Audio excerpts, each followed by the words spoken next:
శాంతి భద్రతల పరిరక్షణే కాదు, అనాథలకు కూడా మేము అండగా ఉంటామని మన విశాఖ నగర పోలీసులు తమలో ఉన్నటువంటి మానవత్వాన్ని చాటుతున్నారు. నగర పోలీస్ కమిషనర్ శంకప్రత బాగ్జీ గారి ఆధ్వర్యంలో అయితే కనుక ఈ బృహత్తర కార్యక్రమానికి అయితే కనుక తెరలేపడం జరిగింది.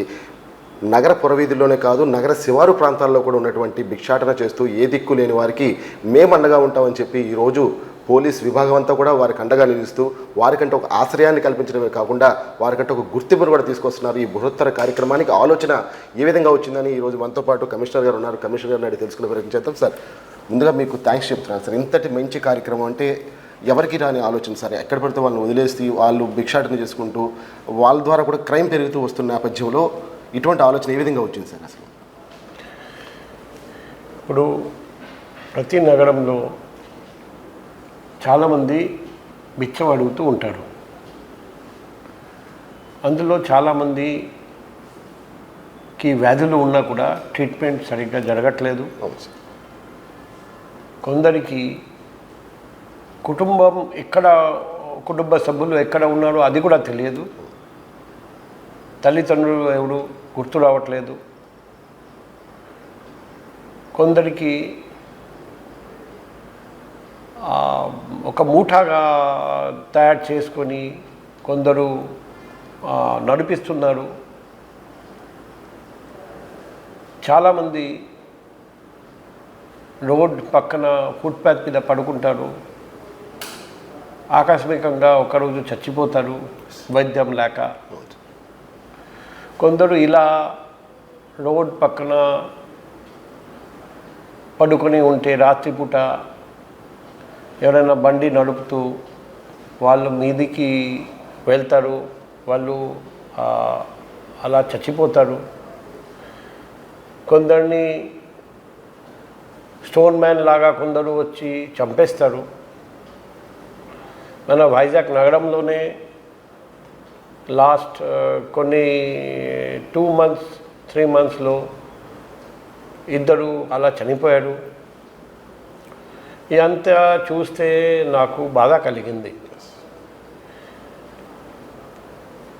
ఒకవైపు చాలా మిస్సింగ్ కేసెస్ ఉన్నాయి మన రాష్ట్రంలో, వేరే రాష్ట్రంలో. నాకు అనిపించింది ఆ కుటుంబం ఎక్కడ ఉన్నారో గుర్తించి ఆ కుటుంబానికి పంపిస్తే అప్పచెప్తే బిచ్చం అడగాల్సిన అవసరం ఉండదు. కుటుంబం కూడా ఎంతో హ్యాపీగా ఫీల్ అవుతారు. అదే మాదిరిగా నిజంగా కుటుంబం లేని వ్యక్తులు వాళ్లకు ఒక ఆశ్రమం కల్పిస్తే 3 పూట్ల భోజనం ప్రతిరోజు ఏర్పాటు చేయగలిగితే, బట్టలు, వైద్యము, తర్వాత ఏజ్ ఎక్కువ ఉన్నప్పుడు కొన్ని రకరకాల వ్యాధులు ఉంటాయి, ఆ వైద్యం, తర్వాత కేర్ తీసుకోవడం, ఇవన్నీ వాళ్లకు అవసరం. ఆ అవసరం చూసి ఎలా మేము హెల్ప్ చేయగలుగుతాం చాలా రోజుల నుండి ఆలోచించి ఒక మిషన్ జ్యోతిర్గమయ అని ఒక మిషన్ స్టార్ట్ చేద్దాం అనుకున్నాము. ఆ మిషన్ భాగంగా ఫస్ట్ మన వైజాగ్ నగరంలో ఉన్న ప్రతి వ్యక్తి ఎవరెవరు బిచ్చం అడుగుతున్నారో సర్వే చేయడం జరిగింది. ఆ సర్వే చేసి వాళ్ళ వయస్సు, వ్యాధులు, అవసరాలు, ఒకవేళ కుటుంబం గురించి గుర్తు ఉందా లేదా, ఇవన్నీ తెలుసుకోవడం జరిగింది. తర్వాత మన వైజాగ్లో ఉన్న ప్రతి షెల్టర్ హోమ్ని పిలిపించి వాళ్ళకు చెప్పడం జరిగింది సాయం చేయమని. తర్వాత ఒకరోజు వాళ్ళందరినీ తీసుకొచ్చి హెయిర్ కటింగ్, కొత్త బట్టలు, భోజనం పెట్టి, స్నానం చేయించి, వైద్యం చేయించి, కొందరికి మతస్థిమితం లేదు, వాళ్ళకు మెంటల్ హాస్పిటల్ చేర్పించడం జరిగింది. చాలామంది మనం ఫ్యామిలీ ట్రేస్ చేసి ఫ్యామిలీ కుటుంబ సభ్యులందరినీ పిలిపించి వాళ్ళకు అప్పచెప్పడం జరిగింది. మిగతా వాళ్ళు మనం ఫ్యామిలీ ఇంతవరకు ట్రేస్ చేయలేకపోయాం. మన సిటీలో ఉన్న షెల్టర్ హోమ్స్లో చేర్పించడం జరిగింది. ఇప్పుడు తర్వాత ఇది కంటిన్యూయింగ్ ప్రాసెస్. కొత్త వాళ్ళు వస్తే బిచ్చం అడగడానికి వాళ్ళను కూడా తీసుకురావడం, షెల్టర్ హోమ్లో చేర్పించడం, కొత్త బట్టలు ఇవ్వడం, వైద్యం అవసరం ఉంటే ఏర్పాటు చేయడం, ఇవన్నీ చేయడం జరిగింది. సో మా ఉద్దేశం వైజాగ్ నగరంలో బిచ్చం ఎవరు అడగకూడదు, ఆ అవసరం ఎవరికి రాకూడదు. ఆ పరిస్థితి ఉంటే మేము హెల్ప్ చేస్తాం, బెగింగ్ ఫ్రీ సిటీగా వైజాగ్ని తయారు చేస్తాం. సార్ వాళ్ళకి ఆధార్ కార్డు కూడా ఏర్పాటు చేసే విధంగా కూడా పోలీస్ శాఖ అడుగులు ముందుకు వేస్తుంది సార్. అవునండి, దాని వెనకాల ఒక కారణం ఉంది. ఇప్పుడు అనుకోండి, నేను చిన్నప్పుడు ఒక ఆధార్ కార్డ్ తయారు చేశాను. తర్వాత 20 సంవత్సరాల తర్వాత నేను వైజాగ్కి వచ్చాను బిచ్చం అడగడానికి. నాకు గుర్తు లేదు, నా కుటుంబం ఎవరు గుర్తు లేదు. మరొకసారి ఆధార్ కార్డ్ తయారు చేయడానికి వెళ్తే ఆ పాత Aadhaar card details Aadhaar authority యుఐడిఐ authority దగ్గర ఉంటాయి. ఆ రికార్డ్ చూసి వాళ్ళు చెప్పగలుగుతారు ఆ వ్యక్తి సొంత ఊరు ఎక్కడ, కుటుంబంలో ఎవరెవరు ఉన్నారు, అంత డీటెయిల్స్ వాళ్ళ దగ్గర ఉంటాయి. సో ఆ విధంగా మేము వాళ్ళ కుటుంబానికి రిటర్న్ పంపొచ్చు. సో ఆ ఎక్సర్సైజ్ కూడా జరుగుతుంది. అది పూర్తి అయిన తర్వాత కొందరిని ఆ విధంగా కూడా కుటుంబంతో కలవడానికి అవకాశం మాకు దక్కుతుంది. సార్ ఇంత బృహత్తరమైనటువంటి కార్యక్రమం, ఇంత గొప్ప కార్యక్రమంలో కేవలం పోలీస్ డిపార్ట్మెంట్ అయినా లేదంటే ఇతర departments like GVMC or VMRDA లేదంటే రెవెన్యూ డిపార్ట్మెంట్ వీళ్ళే కూడా కలుపుకుని వీళ్ళ సహకారంతో అడుగులు ముందుకు జీవీఎంసీ షెల్టర్ హోమ్స్ కొన్ని ఉన్నాయి మన సిటీలో. వాళ్ళ దగ్గర కూడా మేము చాలామందిని అడ్మిట్ చేస్తాము. సో గవర్నమెంట్, ప్రైవేట్ అందరం కలిసి చేస్తున్నాం. ఎందుకంటే ఇటువంటి పెద్ద ప్రోగ్రాం అందరం కలిసి చేస్తేనే సిటిజన్స్, పౌరులు కూడా ముందుకు వచ్చి సాయం చేస్తున్నారు. అందరూ కలిసి చేస్తున్నాం. భవిష్యత్తులో కూడా transgenders, reformed drug addicts, reformed alcohol addicts and jail నుండి బయటికి వస్తున్న కాన్విక్ట్స్ అండ్ అండర్ ట్రయల్స్ వాళ్ళందరికీ కూడా ఉద్యోగం ఏర్పాటు చేసి మర్యాదగా బతకడానికి మార్గం చూపెట్టడం, అది మిషన్ జ్యోతిర్గమలో ఒక భాగం. అది కూడా స్లోగా చేస్తున్నాం. ఆల్రెడీ 5 ట్రాన్స్జెండర్స్కి వ్యాపారం చేయడానికి ఏర్పాట్లు చేస్తున్నాం. ఇంకా దాదాపు 40 మందికి వేరే ఉద్యోగం కూడా ఏర్పాటు చేస్తున్నాం. సో 1 by 1 అన్నీ చేయడానికి ప్రయత్నం చేస్తున్నాం. మన ఉద్దేశం పెను మార్పు రావాలి మన సమాజంలో. ట్రాన్స్జెండర్స్ మర్యాదగా బతకాలి. ఒకసారి తప్పు చేసినా, నేరం చేసినా కూడా వాళ్లకు సెకండ్ ఛాన్స్ ఇవ్వాలి మర్యాదగా బతకడానికి.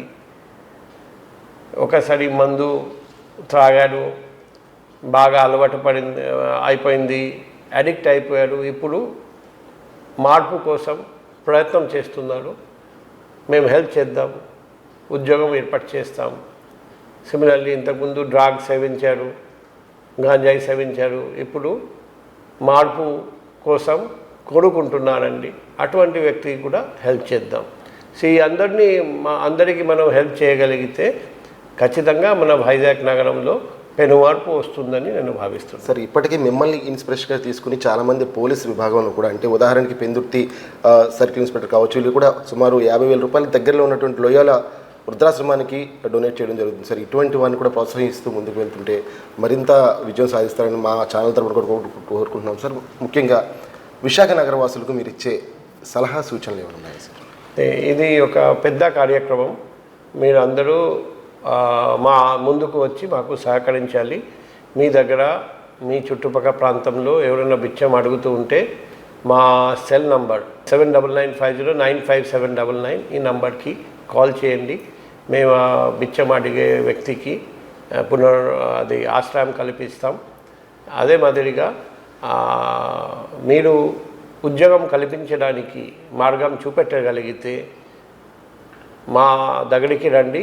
ఎందుకంటే చాలామందికి ఉద్యోగం కల్పించాలి, మర్యాదగా బతకడానికి మార్గం చూపెట్టాలి. మీరు అందరూ ముందుకు వస్తే, మాకు సహకరిస్తే, మనం అందరం కలిసి పనిచేస్తే తప్ప మనం పూర్తిగా సక్సెస్ మనకు రాదు. సో ప్రతి పౌరుడు ముందుకు రావాలి, మాకు సహకరించాలి. గవర్నమెంట్, ప్రైవేట్ అందరం కలిసి భాగస్వామ్యం కావాలి. అప్పుడు మనం 100% సక్సెస్ మనకు వస్తుంది. గంజాయి రహిత విశాఖ నగరంగా తీర్చిదిద్దుతానని చెప్పి తమరు రాగానే చేసినటువంటి మాట ఇప్పటికి కూడా గంజాయి రవాణాతో పాటు గంజాయి తీసుకుంటున్న ఈ మత్తు పదార్థాలు వాడుతున్న వారి సంఖ్య కూడా తగ్గుతూ వస్తుంది సార్. కానీ కొంత క్రైమ్ రేట్ కూడా సిటీ పరిధిలో పెరుగుతూ వస్తుంది. దీనికి కారణం ఏమంటారు సార్? ఇప్పుడు క్రైమ్ రేట్ సిటీ పరిధిలో పెరుగుతుంది, అది కరెక్ట్ కాదు. క్రైమ్ రేట్ మాకు అందరూ చెప్తున్నారు తగ్గుతూనే ఉన్నాయి. గాంజాయి కన్జంప్షన్ కూడా తగ్గుతూనే ఉన్నాయి.